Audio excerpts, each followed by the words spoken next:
उपदेश ज्यादा देता है। Hello everyone, welcome to GV Foundation in Rapid Revision batch of chapter number 1. The name of the chapter is Chemical Reaction and Equation. ठीक है, main batch में हम वैसे इसका डीप स्टडी कर चुके हैं, लेकिन यहाँ हम ऊपर सारी चीजें देखेंगे फटाफट स्पीड से। तो चलिए शुरू करते हैं केमिकल रिएक्शन एंड इक्वेशन। सबसे पहले हम बात कर लेते हैं यहाँ पे, जो जानना बहुत जरूरी है कि केमिकल रिएक्शन क्या होता है। तो जितने भी हमारे सराउंडिंग में चेंजेस आते हैं, क्या आते हैं, वो सारे क्या कहलाते हैं? दो टाइप के चेंजेस में इंक्लूड होते हैं, एक तो फिजिकल, एक केमिकल। फिजिकल और केमिकल। और परमानेंट चेंज है उसको क्या कहेंगे भाई, इस चैप्टर में हमें डिस्कस करना है। ये परमानेंट चेंजेस होंगे वो सारे के सारे कैसे हैं, केमिकल चेंज है। और टेम्पररी चेंजेस है वो ऑलरेडी हम प्रीवियस क्लास में पढ़ चुके हैं, यहां इसका कोई डिस्कशन हमें करना नहीं। तो देखते हैं सबसे पहले, most of the substance around us having the various changes, some of these changes are the temporary, और कुछ एक क्या होता है, परमानेंट होते हैं। कैसे होते हैं डियर स्टूडेंट? परमानेंट और टेम्पररी होगा तो कोई भी सब्सटेंस में बनने वाला नहीं है, उसी को हम क्या कहते हैं, क्या बोलते हैं, फिजिकल चेंज। ठीक है, पूरा कोऑर्डिनेट होना चाहिए, आपका माइंड पूरा सपोर्ट करे। एग्जाम्पल के लिए वाटर चेंज हो रहा है किसमें, स्टीम में चेंज हो रहा है, और यस और नो, क्या ये फिजिकल चेंज है या केमिकल चेंज है? फिजिकल चेंज है। कैसे चेंज है ये? फिजिकल। कोई फर्क नहीं पड़ा, खाली क्या चेंज हुई है, फॉर्म्स। कभी सॉलिड था, कभी लिक्विड था, तो कभी गैस। ठीक है, ओके। अब बात करते हैं एक ऐसा सब्सटेंस जिसमें कैसा चेंज होता है, केमिकल चेंज होता है, और उसमें केमिकल प्रॉपर्टीज जो सब्सटेंस की होती है वो क्या हो जाती है, चेंज हो जाती है। क्या हो जाती है? चेंज हो जाती है। एंड यहां पे हम कह सकते हैं एटॉमिक बॉन्ड क्या हो जाएगा, टूट जाएगा। क्या टूटेगा dear student? Atomic bond at the molecular level and some characteristics chemical change की क्या हो, देख लीजिए। पहले डेफिनेशन समझ में आई कि नहीं है? बताओ, केमिकल चेंज में नया सब्सटेंस बनता है कि नहीं बनता? और यस और नो? ठीक है, परमानेंट चेंज या टेम्परेरी है? परमानेंट चेंज है, यस और नो? और बार बार एक घिसा बेटा एग्जांपल आप समझते हैं, मिल्क का किसमें चेंज हो जाना, कर्ड में चेंज हो जाना, उसे हम क्या कहते हैं? छोटी क्लास से समझते आ रहे हैं, लेकिन यहां से थोड़े से एग्जांपल हमें केमिकल फॉर्म में समझने होंगे। जैसे हम कहें क्या बन गया, अरे बोलो क्या बना, न्यू सब्सटेंस फॉर्म। दूसरा क्या बना, change in energy are involved, and during the reaction there occur change in the mass. और मास में भी क्या गया dear student, change, and there is a permanent alteration, वापस आने वाला नहीं। और ऐसा चेंज जहां पर भी ये कैरेक्टरिस्टिक्स आपको मिल जाए उसे हम क्या कहेंगे, केमिकल चेंज। 2013 का क्वेश्चन है। ठीक है, what are the characteristics of the chemical change? तो याद रखना, पहली नया सब्सटेंस बनेगा, दूसरा चेंज होगा एनर्जी में, तीसरा मास में भी चेंज आएगा, and the last one is permanent alteration. अगर चेंज भी करना तो हमें कोई ना कोई क्या यूज करना पड़ेगा, कैटालाइज। क्या यूज करना पड़ेगा? कैटालाइज, या केमिकल प्रोसेस यूज कर सकते हैं हम। ठीक है, ये समझ में आ गया सभी को? एग्जाम्पल के लिए देख लीजिएगा, कुकिंग ऑफ फूड, दूसरा कौन है, रस्टिंग ऑफ आयरन, तीसरा कौन है, heating of lead nitrate, souring of milk, and ripening of fruit. कोई समस्या किसी? अब यहां कंफ्यूज मत होना, सर रस्टिंग ऑफ आयरन है कि नहीं है? बिल्कुल, क्योंकि जंग लग गया था, वापस उसको क्या नहीं कर सकते, स्ट्रेंथ उसकी वापस प्रोवाइड नहीं कर सकते। जितना कमजोर हो गया उसको बचा सकते हैं आप, क्या करके, जिंक का गैल्वेनाइजेशन करके। क्या करके? जिंक का गैल्वेनाइजेशन। मैंने ऐसा क्यों कहा, गैल्वेनाइजेशन को हम क्या कहते हैं, जिंक की कोटिंग करना। आयरन के ऊपर किसकी कोटिंग करना, जिंक। एक मेटल के ऊपर दूसरे मेटल की क्या चढ़ा देना, लेयर, उसे हम क्या कहते हैं, गैल्वेनाइजेशन। क्या कहते हैं? गैल्वेनाइजेशन। केमिकल इक्वेशन की बात करें तो केमिकल इक्वेशन को कैसे लिखा जाता है, क्या वो, ओके, एटॉमिक ब्लास्ट हुआ क्या? ओके, न्यूक्लियर एनर्जी को लेते रहो, एटॉमिक ब्लास्ट हुआ। चलिए, केमिकल रिएक्शन जब होगा तो रिएक्टेंट को हम कहां लिखेंगे, लेफ्ट हैंड साइड। कहां लिखेंगे? और प्रोडक्ट को हम कहां लिखेंगे? और कौन सा लॉ फॉलो करता है हर chemical reaction? Law of conservation of mass and law of constant proportion. किसने दिया था ये? लवॉसियर। और कौन था? भगवान नहीं यार, ये लिख है क्या? एक और था, ढूंढ के लाइएगा। ठीक है, दो साइंटिस्ट थे, लवॉसियर था, एक और साइंटिस्ट था, जिन्होंने दो लॉ दिए थे, लॉ ऑफ कंजर्वेशन ऑफ मास और लॉ ऑफ कांस्टेंट प्रोपोर्शन। ठीक है, कल बात करेंगे इसके बाद। चलो बैक टू द ट्रैक। हाँ बोलिए, कुछ कहना चाहते? नहीं, थॉमसन नहीं बेटा, थॉमसन इलेक्ट्रॉन के बारे में बात करते हैं, इसके बारे में। यह देखिएगा, रिएक्टेंट कहाँ लिखते हैं, लेफ्ट हैंड साइड, और प्रोडक्ट कहाँ लिखते हैं, राइट हैंड साइड। ठीक है, एरो क्या शो करता है, एरो शो करता है कि भाई जो रिएक्टेंट है वो किस में कन्वर्ट हो गया है, प्रोडक्ट में कन्वर्ट हो गया है। और ये किसकी डायरेक्शन शो करता है, रिएक्शन। अगर डबल है एरो, इसका मतलब क्या है, ए से क्या बन सकता है, बी, और बी से वापस क्या आ सकता है, ए। मतलब कैसी रिएक्शन है, रिवर्सिबल। कैसी रिएक्शन है, और ये कैसी रिएक्शन है, इरिवर्सिबल। कैसी रिएक्शन है, इरिवर्सिबल। और यस और नो, नॉन रिवर्सिबल कोई टर्म नहीं है, ध्यान रखना डियर स्टूडेंट। अब भले कह रहे हो एक है, 0 मार्क्स रख देगा वो एग्जाम में, क्योंकि ऐसी कोई टर्म नहीं। जैसे बोलते हैं ना फॉर्चुनेट, अनफॉर्चुनेट, यू वो टर्म है, इसलिए बोलते हैं। नॉन फॉर्चुनेट कोई टर्म नहीं है, ध्यान रखना, 0 मार्क्स रख देगा वो, क्योंकि आपने मर्जी लगा रखी है, इंडिया वालों ने नॉन अन लगा दो जहां दे, यस और नो, तो अपनी मर्जी चलती, come back, non come back.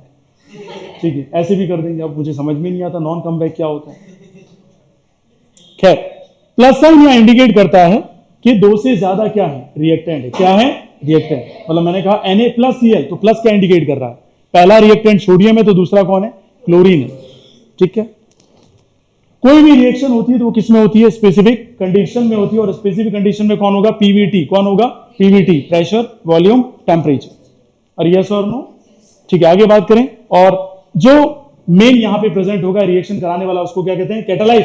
Catalyse क्या होता है, स्पीड को इंक्रीज कर देना और स्पीड को डिक्रीज कर देना। ये काम कौन करेगा, याद रहेगा डियर स्टूडेंट। जैसे मान लीजिए विहान का किसी के साथ पैचअप होने ही वाला था, और अचानक बीच में कौन कूद पड़ा, शान।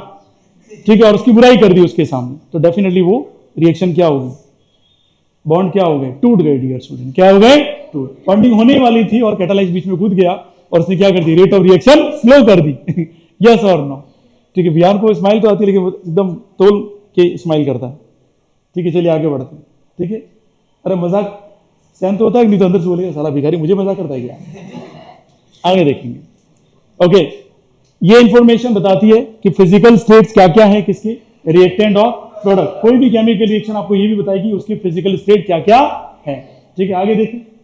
और अगर गैस क्या हो जाती है, रिलीज हो जाती है, लिबरेट हो जाती है, तो क्या बोलेंगे उसको, अरे गैस लिबरेट हो गई है। अरे यस और नो, जिसकी वजह से न्यूक्लियर रिएक्शन फील कर रहे हैं पीछे वाले लोग। अब मुझे बताइए, गैस लिबरेट हो जाती है तो आप क्या बोलेंगे, यहाँ एंडोथर्मिक या एक्सोथर्मिक रिएक्शन है, एक्सोथर्मिक। और गैस एब्जॉर्ब हो जाती है, जैसे पीछे वाले ने कर ली, क्या कहेंगे, एंडोथर्मिक रिएक्शन। चलिए खैर, होता रहता है, जीवन है। ठीक है, इंडिया में 150 करोड़ पॉपुलेशन है, और आप रोडवेज बस में ट्रेवल करेंगे तो रोज एंडो और एक्सोथर्मिक रिएक्शन पैरेलल चलती है। कैसे चलती है, पैरेलल। ठीक है, एक ने ली एक ने दी, जवाब दो। चलो भाई, खैर आगे बात करते हैं। एलिट क्लास की अलग बात है, क्योंकि वो तो देना ही पसंद करते हैं, लेना पसंद नहीं करते। चले फिर, अगर दो एरो है, एक एरो ऊपर चल रहा है और एक एरो नीचे, बताओ ऊपर वाला एरो क्या शो कर रहा है, गैस लिबरेट हुई है या रिलीज हुई है। दोनों बातें सेम है, यस और नो। लिबरेट बोलो तो भी चलेगा और रिलीज हो तो भी चलेगा। और अगर डाउनवर्ड एरो का मतलब क्या हुआ, हीट एब्सॉर्ब हुई है, रिलीज हुई है, कौन सा रिएक्शन है, एंडोथर्मिक। कौन सा है, एंडोथर्मिक। यस और नो। परफ्यूम फेल हो गया कृष्णा। चलिए खैर, अब बैलेंसिंग की बात करते हैं। किसी भी केमिकल इक्वेशन को क्या करना है, बैलेंस। तो बैलेंस करने के लिए हम क्या देखेंगे, नंबर देखेंगे, कहां पर, रिएक्टेंट साइड, और कहां देखेंगे, प्रोडक्ट साइड। ठीक है, कल से इमेजिन कर लिए क्या हुआ होगा। ठीक है, उस घटना में। ठीक है, चलो ठीक है, इमेजिन करो और मस्त रहो। तो बैलेंस करना है किसी भी केमिकल रिएक्शन को, तो हम क्या देखते हैं, नंबर ऑफ रिएक्टेंट, और यस और कौन सा, प्रोडक्ट। तो हम कोशिश करेंगे जो नंबर ऑफ एलिमेंट्स है किसमें, रिएक्टेंट साइड, और कौन सी साइड, प्रोडक्ट साइड, वो कैसे रहें, equal in numbers, equal in numbers. ठीक है, तो टोटल मास भी क्या होना चाहिए, सेम होना चाहिए, रिएक्टेंट साइड का और प्रोडक्ट साइड। स्टेप क्या क्या इन्वॉल्व होगी, तो स्टेप नंबर 1 में आप क्या करेंगे, वर्ड इक्वेशन दे रखी होगी आप। स्टेप नंबर 2 में क्या करेंगे आप, मैग्नीशियम और ऑक्सीजन के बीच में क्या हो रही है, रिएक्शन हो रही है, वो शो करेंगे। तो फिर इसको क्या लिखा आपने, वर्ड इक्वेशन को चेंज किया किसमें, सिंबॉलिक फॉर्म। कौन सी फॉर्म है, सिंबॉलिक। तो सिंबॉलिक फॉर्म क्या होगी, मैग्नीशियम को Mg बोलते हैं, ऑक्सीजन को O2 बोलते हैं फ्री स्टेट में, और दोनों की रिएक्शन करें तो क्या होगा, MgO। क्या हो जाएगा, MgO, और आगे 2 लग जाएगा। आगे क्या लग जाएगा, 2, क्योंकि बैलेंस नहीं है। कैसी है, स्केलेटल इक्वेशन है। कैसी इक्वेशन है ये, स्केलेटल। स्केलेटल को क्या कहते हैं, अनबैलेंस। क्या कहते हैं, अनबैलेंस। याद रहेगा डियर स्टूडेंट, ठीक है, चलो आगे बढ़ते हैं। स्टेप 3, अनबैलेंस तो बिल्कुल एक एक्सेप्टेबल वर्ड है और स्केलेटल उसका टफ वर्ड है। MgO2 डेंस टू MgO, तो आपने देखा यहाँ कितने मैग्नीशियम और यहाँ मैग्नीशियम कितने, तो मैग्नीशियम में तो कोई प्रॉब्लम नहीं है, उसके तो जीवन में सेट है मामला। लेकिन समस्या किसके साथ, अब रानियां 2 हो गई, जी कितने ऑक्सीजन है 2, उसको बैलेंस करने के लिए कितने Mg लाने पड़े, तो आगे 2 मल्टीप्लाई कर दिया तो 2 MgO और ये पूरी जो रिएक्शन है वो क्या होगी, बैलेंस क्या हो गई, तो Mg प्लस O2 डेंस टू क्या हो जाएगा 2 MgO। अब यहां एक और 2 चाहिए Mg की आगे, फिर और किया और करते करते last finally 2 Mg plus O2 डेंस टू क्या आ गया 2 MgO। आ गया समझ में, कितने बच्चों को समझ में आया। तो इसमें क्या ऑब्जर्व किया आपने कि रिएक्टेंट साइड में नंबर ऑफ एलिमेंट और प्रोडक्ट साइड में नंबर ऑफ एलिमेंट क्या रहने चाहिए, सेम, क्या रहने चाहिए, सेम। उसी को हम क्या कहते हैं, बैलेंस इक्वेशन, क्या कहते हैं, ठीक है। तो आप इस तरीके से लिख सकते हैं। और यहाँ कैटालाइज की फॉर्म कौन है, हीट, यस और नो। स्टेप 7, अब स्टेप 7 में क्या करते हैं, स्टेट्स को रिप्रेजेंट करते हैं। किसको रिप्रेजेंट करते हैं, स्टेट। मैग्नीशियम कौन सी फॉर्म में, सॉलिड, ऑक्सीजन कौन सी फॉर्म में, गैस, और पूरा जो प्रोडक्ट बन रहा है मैग्नीशियम ऑक्साइड वो कौन सी फॉर्म में है, ठीक है। तो ये आपका क्या कर रहा है डियर स्टूडेंट, फिजिकल स्टेट्स को रिप्रेजेंट करना। किसमें, देखो आरबीएससी का तो कुछ कह नहीं सकते, पूछ भी लेगी, लेकिन सीबीएसई नहीं पूछता। सीबीएसई अच्छा खासा क्वेश्चन बनाएगा, ऐसा क्वेश्चन नहीं बनाएगा, इजी क्वेश्चन, ठीक है। और आपका क्या पूछेगा, explain what is the chemical reaction, explain all the steps involve in the chemical reaction, पूछ ले तो 4 नंबर का पूछ लेगा। आज तक तो नहीं पूछा, पूछ ले। अब बात करते हैं types of chemical reaction. Basically कितने टाइप की हम पढ़ते हैं यहाँ पे, 4। कौन से, पहला कॉम्बिनेशन, फिर डीकंपोजिशन, डिस्प्लेसमेंट और डबल डिस्प्लेसमेंट, और लास्ट होती है रेडॉक्स। कौन सी रिएक्शन होती है, रेडॉक्स, और वो किसका टाइप है, ऑक्सीडेशन। और खैर हम ज्यादा डीप में नहीं जाएंगे, हमें ऊपर ऊपर पढ़ना क्योंकि हमें ज्यादा क्वेश्चन सॉल्व करना है। और आज घर पे जाके आप जितना खींच सकते हैं खींचे प्लीज इस चैप्टर को। बताइए पहले कॉम्बिनेशन। कॉम्बिनेशन में क्या होता है, एक एलिमेंट दूसरे एलिमेंट के साथ क्या होता है, कंबाइन, या एक एलिमेंट दूसरे कंपाउंड के साथ क्या हो जाएगा, कंबाइन, या एक कंपाउंड दूसरे कंपाउंड के साथ क्या हो जाएगा, कंबाइन। उसी को हम क्या कहते हैं, कॉम्बिनेशन रिएक्शन। क्या कहते हैं, कॉम्बिनेशन रिएक्शन। जैसे आप देख सकते हो आयरन सल्फर के साथ क्या हुआ है, कंबाइंड हुआ और क्या बना है, आयरन सल्फर। क्या बना दिया, आयरन सल्फर। ये समझ में आ गया सभी। इसके आगे देखेंगे एंडोथर्मिक, और कौन सी रिएक्शन होती है, एक्सो। एंडो में आप सभी को पता है हीट क्या होती है, एब्जॉर्ब होती है, और एक्सो में हीट क्या हो जाती है, रिलीज।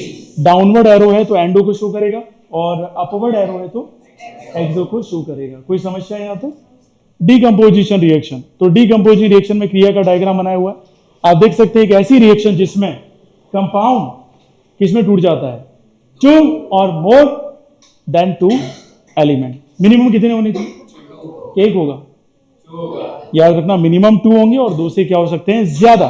जैसे CaCO3 टूट के क्या बनाएगा, कैल्शियम ऑक्साइड और कार्बन डाइऑक्साइड, उसे क्या कहेंगे, डिकम्पोजिशन रिएक्शन। किसकी प्रेजेंस में हुई, हीट की प्रेजेंस में, तो आप आगे वर्ड लगा देंगे थर्मल। क्या लगा देंगे, थर्मल। और अगर इलेक्ट्रिसिटी की प्रेजेंस में होंगे तो क्या नाम लगेंगे, आ गया सभी को समझ में। इसके टाइप्स भी आपको बहुत अच्छे से ध्यान रखना, ठीक है। इसके एग्जाम्पल जरूर ध्यान रखें, देखो ध्यान से। एग्जाम्पल में पहला देखेंगे, हीट की वजह से क्या हुआ, मरकुरी ऑक्साइड किसमें टूट गई, मरकरी। और देखो ध्यान से, जब भी मरकरी ऑक्साइड को हीट करते हैं कैसा कलर आ रहा है, ऑरेंज रेड पाउडर। अब सीबीएसई वालों को खास करके ध्यान रखना है, अगर एक सब्सटेंस एक्स है, ठीक है, compound x is heated and that having the colour orange red powder begins to be darkened and silver mirror begins to deposit on the cooler parts of the crucible. Write down this reaction X, Y and Z. ये question पूछा जाता है। अब बच्चा किस तरीके से पढ़ रहा है उसमें समझ में आना चाहिए। आरबीएससी वालों को ऐसे नहीं पढ़ना, आरबीएससी वालों ये पढ़ना, एग्जाम्पल खत्म। कोई भी एक एग्जाम्पल याद रहना चाहिए। सीबीएसई वालों कैसे पढ़ना, a compound x in a crucible orange red powder. ऐसा नाम सुनते ही दिमाग में आना चाहिए भाई कौन होगा ये, मरकरी 100%। कौन है, मरकरी। लेकिन मरकरी के साथ कौन है ये कौन बताएगा। ऑरेंज रेड पाउडर कब आया होगा, जब ऑक्सीजन की साथ में क्या हुई होगी, प्रेजेंस। अरे यस और नो। फिर आगे देखिए क्या बोल रहा है, it begins to darken and the formation of silver mirror begins to deposit on the cooler parts of the crucible. What is X, what is Y, what is Z? बस पूछ लिया एग्जाम। जो बच्चा इंटेलिजेंट, पढ़ने का तरीका शानदार है उसका, नोट्स का, वो सीधा कहेगा सबसे पहले एक्स कौन है, मर्करी ऑक्साइड, क्योंकि उसी का कलर कैसा होता है, ऑरेंज रेड पाउडर। वाई कौन है डियर स्टूडेंट, मर्करी, और जेड कौन है, आ गया समझ में। तो इसके टाइप, थर्मल डिकम्पोजिशन, अगर कोई रिएक्शन या कोई कंपाउंड हीट की वजह से क्या हो जाए, टूट जाए, ब्रेक डाउन हो जाए उसका, उसी को क्या कहेंगे, थर्मल डिकम्पोजिशन। क्या बोलेंगे, थर्मल डिकम्पोजिशन। दूसरा है फोटोकेमिकल रिएक्शन, सनलाइट की प्रेजेंस, किसकी प्रेजेंस में, सनलाइट की प्रेजेंस में, और अगर इलेक्ट्रिसिटी की प्रेजेंस में टूट जाए तो क्या कहेंगे, इलेक्ट्रोलाइट। तो तीन टाइप आप जरूर ध्यान रखें किसके, डिकम्पोजिशन रिएक्शन। पहला, दूसरा, तीसरा, और उसके एग्जांपल जरूर ध्यान रखना जो मैंने मेन बेस में बहुत डीप में पढ़ाया था। ठीक है, यहां मैं क्वेश्चन डायरेक्ट करवाऊंगा, मैं यहां किसी भी नोट्स में मैंने डीपर नहीं जाना, खाली ये समझाना कि ये चीजें हमें दिमाग में चाहिए किसी भी क्वेश्चन को सॉल्व करने के। डिस्प्लेसमेंट रिएक्शन, एक हाई एक्टिव एलिमेंट को क्या रिप्लेस कर देगा, लेस एक्टिव, उसी को क्या कहते हैं। यहां तक कोई समस्या किसी को, डाउट किसी को, क्या हुआ, अच्छा ठीक है। तो एग्जांपल भी देख सकते हो, जिंक है वो कॉपर को रिप्लेस करता हुआ नजर आ रहा है। कॉपर का कौन सा कंपाउंड है, कॉपर सल्फेट, कौन है, कॉपर सल्फेट, और क्या बनता हुआ नजर आ रहा है, जिंक सल्फेट नजर आ रहा है। मींस यहां हाई एक्टिव एलिमेंट कौन है, किससे, और रिप्लेस किसको कर देगा, और नया कंपाउंड कौन बनेगा यहां पे, very good, double displacement reaction. तो डबल डिस्प्लेसमेंट रिएक्शन का दूसरा नाम क्या है, पार्टनर एक्सचेंज रिएक्शन। क्या नाम है dear student, partner exchange reaction, please जरूर ध्यान रखें इसका। और डबल डिस्प्लेसमेंट रिएक्शन के टाइप कौन से, एक और रिएक्शन होती है जिसे क्या कहते हैं, प्रेसिपिटेशन रिएक्शन। क्या बोलते हैं इसको, प्रेसिपिटेशन रिएक्शन। खास करके ध्यान रखें इन चीजों को, ठीक है, क्योंकि मैंने कहा ना डीप नहीं जा रहा हूं, जब मैंने पढ़ाया था मेन बैच में बहुत डीप पढ़ाया था, और यहां पर भी मैं ये जो कंटेंट अवेलेबल करवा रहा हूं यूट्यूब पे फ्री इसलिए क्योंकि कुछ टीचर्स ने स्टेरियोटाइप बना दिया मेरा, कुछ इनोसेंट जो बच्चे उनके सामने कि भाई वो तो ठीक है क्या पढ़ाता है, क्या चीज है, ऐसे करके इसी के लिए रिप्रेजेंट कर रहे हैं, ताकि आपका कोई दोस्त बोले कि भाई क्या है, तो भाई देखिए, समझ में आई बात। ताकि मेन बैच का अलग है, वो नोट्स मैं यहाँ कभी नहीं पढ़ा। ये आपके फ्री कंटेंट अवेलेबल है, आरबीएससी के लिए मोर देन इनफ है, लेकिन सीबीएसई के लिए 70% इनफ है, बाकी आपको 30% एक्स्ट्रा मेहनत करनी ही पड़ेगी। तो जो स्टेरियोटाइप मार्केट में बनाया जा रहा है मेरे खिलाफ, ठीक है, कि ये सर तो ऐसे ही है वैसे ही है, कुछ नहीं पढ़ाते हैं, बात ही करते हैं, ऐसा ही है फलाना ठिकाना, उनके लिए ये ज़रूरी है ताकि मार्केट में समझ में आए, जो भी आपके फ्रेंड सर्कल है जहाँ नेगेटिविटी गई है वो एक पॉजिटिव फॉर्म में कन्वर्ट हो जाए, ठीक है, इसके लिए ये रिप्रेजेंट कर रहे हैं, बाकी कोई ऐसा नहीं है, क्योंकि स्टेरियोटाइप को खत्म करना बहुत ज़रूरी है। जैसे मैंने कहा ना, पर्सन ए पर्सन बी को समझा रहा, पर्सन बी मुझे जानता ही नहीं, पर्सन ए उसकी दुश्मनी उसके दिमाग में घुसा रहा, अरे बी को समझना चाहिए भाई कि वो सी नहीं है, यस और नो, वो बी है, यस और नो। अब वो समझेगा ही नहीं तो केमिकल रिएक्शन हो जाएगी उसकी माइंड में। डबल डिस्प्लेसमेंट रिएक्शन, कैसी रिएक्शन है ये, डबल डिस्प्लेसमेंट। क्या होता है इसमें, कोई हाई एक्टिव लेस एक्टिव को रिप्लेस नहीं करता है, क्या करते हैं, अपने पोजीशन चेंज कर देते हैं, पोजीशन क्या कर देते हैं, चेंज। यस और नो डियर स्टूडेंट। जैसे आप देख सकते हैं Na कहां चला जाएगा, Cl के पास, और H कहां चला जाएगा, OH के पास, तो बना क्या, वाटर और NaCl। अरे यस और नो। अब ये एग्जांपल अपने को याद रखने की भी जरूरत नहीं है, क्योंकि इसके ऊपर कोई सीबीएसई क्वेश्चन नहीं पूछे, लेकिन कलर वाला कंपाउंड कोई आ गया, सिल्वर कलर में कन्वर्ट हो रहा है, डार्कन हो रहा है, ऐसा कुछ आ गया, दिमाग में क्वेश्चन बनाना शुरू कर दो, केमिस्ट्री आपके लिए बहुत इजी हो जाएगी। लेकिन अगर नहीं करोगे, केमिस्ट्री है वैसी वैसी रहेगी। Yes sir. Types of double displacement, पहली कौन सी है, प्रेसिपिटेशन, और दूसरी कौन सी है, न्यूट्रलाइजेशन। प्रेसिपिटेशन में क्या होता है, जब यहां पे क्या हो जाए, कोई ऐसा सब्सटेंस या कंपाउंड आ जाए, white material generated, this is what, insoluble in water, जिसको हम जाग कहते हैं। क्या कहते हैं डियर स्टूडेंट, जाग, ठीक है। अपने गाना भी सुना होगा हिमेश रेशमिया का, झलक दिखला जाए, यस और नो, फिर वो झलक हटा के यार क्या बोल देना आपको, जाग दिखला जाएंगे, तो जाग जैसे आ जाएंगे तो कौन सी रिएक्शन का टाइप आ गया, डबल डिस्प्लेसमेंट। किसका टाइप आ गया, डबल। तो हम कह सकते हैं precipitate is the insoluble substance जो फॉर्म होता है, और प्रेसिपिटेशन रिएक्शन कह सकते हैं रिजल्ट है किसके फॉर्मेशन में, प्रेसिपिटेट फॉर्मेशन में। तो यहां से एक बात या कॉन्सेप्ट समझ में आ गया, प्रेसिपिटेट जो भी फॉर्म हो रहा है वो कंपाउंड की वजह से फॉर्म हो रहा है जो वाटर में क्या है, इनसॉल्युबल है। और आपसे सीधा क्वेश्चन पूछ लिया जाए, एक रिएक्शन दे दी, आपने उम्मीद की कि मुझे प्रेसिपिटेशन पूछेगा, लेकिन उसने पूछा नहीं, उसने क्या क्या, this is the precipitation reaction, which one of the following compound is responsible for the precipitation and justify your answer. तो जो बंदा नॉलेजेबल होगा ना यहां से, वो तो कहेगा सर ये कंपाउंड में ये एलिमेंट रिस्पॉन्सिबल है Why? Because it is insoluble in the water. That's why it is produce precipitation. वो इंटेलिजेंट हो गया, उसने सोचा, अपनी सोच से आगे कि ऐसा क्वेश्चन बना सकता है एग्जाम में, तो वो बहुत इंटेलिजेंट था। ठीक है, एक खाली एनसीईआरटी पढ़ रहा, अरे एनसीईआरटी पढ़ के साथ में आपको आगे जाने की जरूरत है कि भी क्या और पूछ सकता है, वही इंपॉर्टेंट है। और वो बच्चा सोचता नहीं, आरबीएससी वाले को नहीं सोचना। न्यूट्रलाइजेशन, किसकी बात करते थे? न्यूट्रलाइजेशन। न्यूट्रलाइजेशन रिएक्शन में क्या होता है, एक एसिड किससे रिएक्शन कर लेगा, बेस से, तो उससे बनने वाली रिएक्शन हम पढ़ चुके हैं, मेटल और नॉन मेटल में। वो किसका टाइप है? Double displacement. एग्जाम्पल कौन हो सकता है? HCl और NaOH। HCl और NaOH क्या बना? आ गया समझ में सभी को डियर स्टूडेंट? अब ऑक्सीडेशन एंड रिडक्शन, एडिशन क्या हो जाए ऑक्सीजन का और हाइड्रोजन क्या हो जाए, रिमूव हो जाए, ऐसी रिएक्शन को हम क्या कहते हैं? अरे यस और नो? ठीक है, ऐसी रिएक्शन जिसमें ऑक्सीजन तो रिमूव हो जाए लेकिन हाइड्रोजन क्या हो जाए, ऐड, उसे क्या कहेंगे? रिडक्शन। क्या कहेंगे? लेकिन अगर एजेंट लग जाए पीछे, तो ऑक्सीडाइजिंग एजेंट मतलब खुद का तो क्या करे, खुद का क्या करे और दूसरों को क्या करे, उसे क्या कहते हैं? एजेंट। ऑक्सीडाइजिंग एजेंट मतलब ऑक्सीजन देने वाला एजेंट, और खुद का क्या करेगा? रिडक्शन। क्या करेगा? रिडक्शन। एजेंट लग जाए तो, है ना? ठीक है भाई। तो ये कार्बन और कौन है डियर स्टूडेंट? हाइड्रोजन क्या बना रहे हैं? मीथेन। ये कौन सी रिएक्शन है?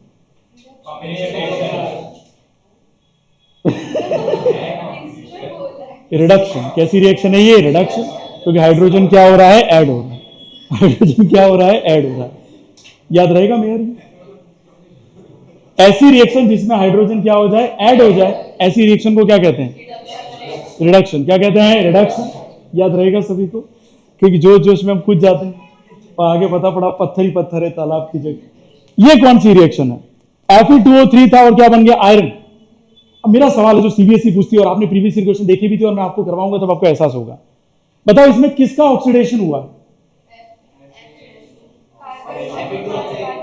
Right answer, carbon monoxide is right answer, बाकी सब गलत आंसर है, क्योंकि आपको रिएक्टेंट को देखना है। किसको देखना है? रिएक्टेंट, और ऑप्शन में यही आंसर होगा।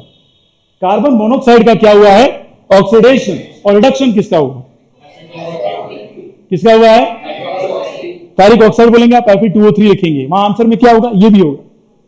ठीक है, चार ऑप्शन होंगे, आयरन भी होगा, ये भी होगा, ये भी होगा, ये भी होगा। इंटेलिजेंट बच्चा उसको पता है कि साजन सर ने पहले ही कहा था कि रिएक्टेंट डिसाइड करेगा कि किसका ऑक्सीडेशन हुआ है और किसका। ठीक है, प्रोडक्ट कभी डिसाइड करता नहीं, और जोश जोश में सब कूदेंगे इसके ऊपर और बाहर कहेंगे यस 80 में से 80, और क्या पी लेंगे? लस्सी। वो किसकी पी लेंगे वो आपको पता है, यस और नो। ये आ गया समझ में डियर स्टूडेंट? चल आगे बढ़ते हैं। ऑक्सीडेशन समझ में आ गया होगा आपको। रिडॉक्स रिएक्शन किसकी बात करते हैं? रिडॉक्स, जिसमें एक ही टाइम पे क्या होता है? ऑक्सीडेशन भी होता है, रिडक्शन भी होता है। ऐसी रिएक्शन को हम क्या कहते हैं? रिडॉक्स। क्या कहते हैं? रिडॉक्स। बनी कैसे? री रिडक्शन और ऑक्स ऑक्सीडेशन। तो रिडक्शन ऑक्सीडेशन का कॉम्बिनेशन क्या कहलाता है? रिडॉक्स। आ गया समझ में सभी को? कोई समस्या हो तो बताइए। कितने बच्चों को समझ में आ गया? एग्जाम्पल जरूर याद रखें, एक दो नहीं, तीन चार एग्जाम्पल जो प्रीवियस ईयर के हैं वो रगड़, और मैं कह रहा हूं रगड़ लें मतलब बहुत इंपॉर्टेंट है वो जो रिएक्शन प्रीवियस ईयर में आएगी। एक आधी रिएक्शन बना के लैंग्वेज बना के दे देगा और वही आएगी, उसके अलावा आती भी नहीं, क्योंकि मैं जो पढ़ाने आया उसको कम से कम 10 साल के पेपर देख के फिर मैं आया, तब मुझे एहसास हुआ कि वास्तव में यार प्रीवियस ईयर क्वेश्चन अगर कोई रगड़ के चला जाए, किसी की ताकत नहीं उसको हरा देते। ठीक है, लेकिन करे कौन? सबसे बड़ी बात तो ये है। यहां बताइए ऑक्सीडेशन किसका हुआ?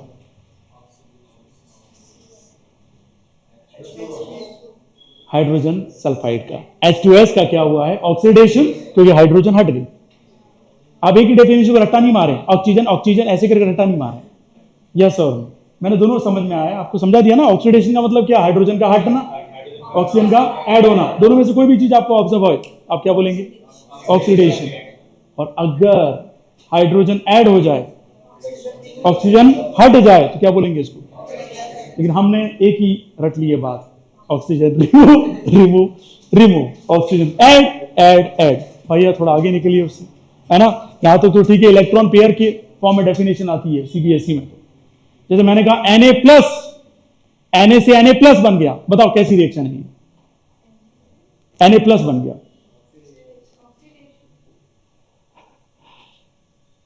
बताइए कितने लोग कह रहे ऑक्सीडेशन? राइट आंसर, क्योंकि हाइड्रोजन रिमूव हुआ, ठीक है, Na+ बना। कितने लोग कह रहे हैं ऑक्सीडेशन? 1 2 2 नहीं, 2 3 4 5, 5 नहीं, 5 कॉन्फिडेंस है क्या आपको? 5 6 6 6 6 7 8, ओके। क्या रीजन है? इसने तो इलेक्ट्रॉन डोनेट कर दिया है, इसने इलेक्ट्रॉन क्या कर दिया है? डोनेट कर दिया है, और वो खुद क्या बन गया है? प्लस बन गया। यस और नो? आप हमेशा जानते हो कि जब भी हम इलेक्ट्रॉन डोनेट करते हैं, जैसे मैंने कहा ना, NaCl कब बनता है? जब Na क्या बनता है? Na+, और क्लोरीन इलेक्ट्रॉन को क्या कर देता है? एक्सेप्ट। क्या कर लेता है? एक्सेप्ट। तो जो एक्सेप्ट कर रहा है वो क्या कर रहा है dear student? Add on. Add on का मतलब क्या कर रहा है डियर स्टूडेंट? बढ़ा रहा है उसके इलेक्ट्रॉन्स। और एक क्या कर रहा है? डोनेट। क्या कर रहा है? याद रखना, जो भी डोनेट करेगा वो बिल्कुल सही में रहेगा। क्या रहेगा डियर स्टूडेंट? ऑक्सीडेशन। क्या रहेगा? ऑक्सीडेशन। ऐसे कहने वाले सबसे बड़े मूर्ख। ये आपको दिमाग होना चाहिए कि जब ऑक्सीजन ऐड करते हैं तो -2 इलेक्ट्रॉन लेके आता है ऑक्सीजन,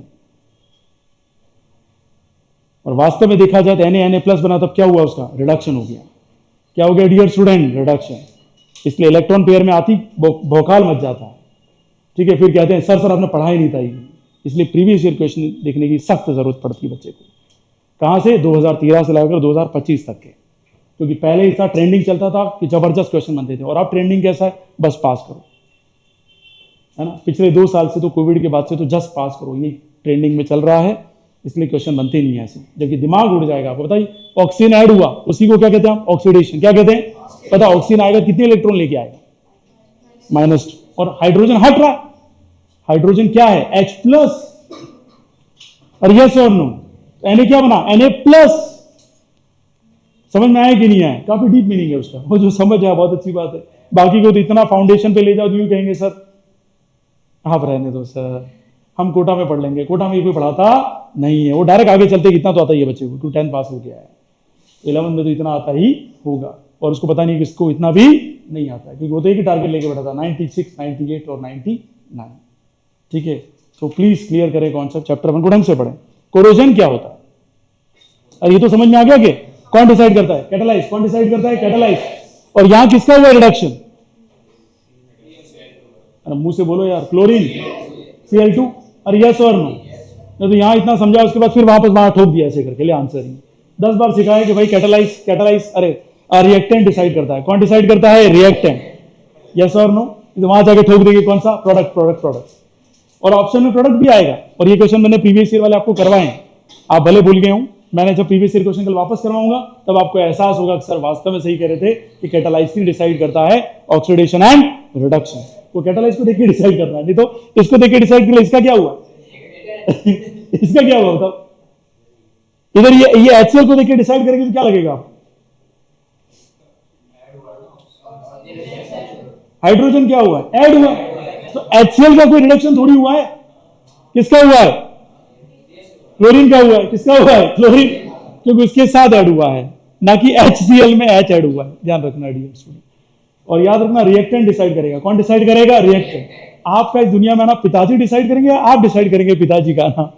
बताइए कौन डिसाइड करेगा? पिताजी डिसाइड कर रहे हैं, है कि नहीं? आप यूं मत कर मम्मी डिसाइड करें, नहीं, पहले क्या मेल डिसाइड करता है। कौन आएगा? बेबी बॉय आएगा या बेबी गर्ल आएगी? यस और नो?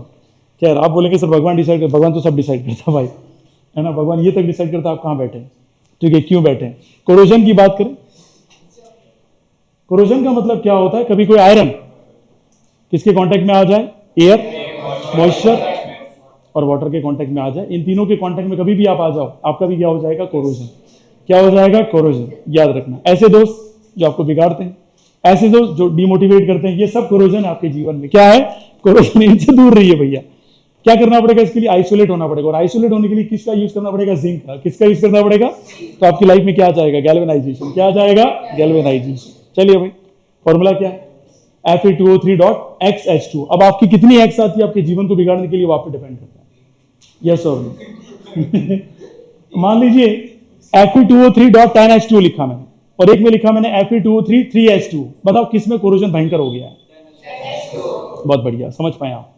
आपने कॉन्सेप्ट को रटा नहीं, समझ गए कि जिनके पास 10-10 आ गई, कितनी आ गई? 10-10, खत्म, जीवन बर्बाद। यस और नो?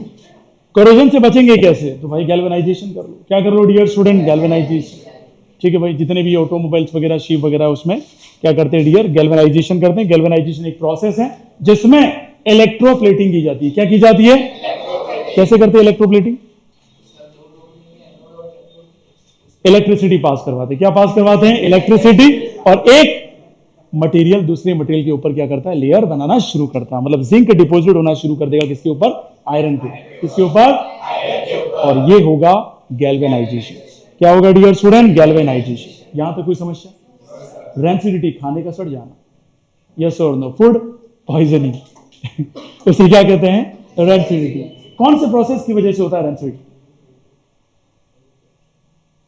भगवान की वजह से। यूं मत कहना, ऑक्सीडेशन की वजह से। किसकी वजह से? ऑक्सीडेशन की वजह से क्या होता है? रेंसिडिटी। अब यही क्वेश्चन आ गया आरबीएससी का फेवरेट क्वेश्चन कि which one of the following is a reason for the rancidity. आप ढूंढते रह गए, अरे सर रेंसिडिटी तो फूड पॉइजनिंग कहा था सर ने।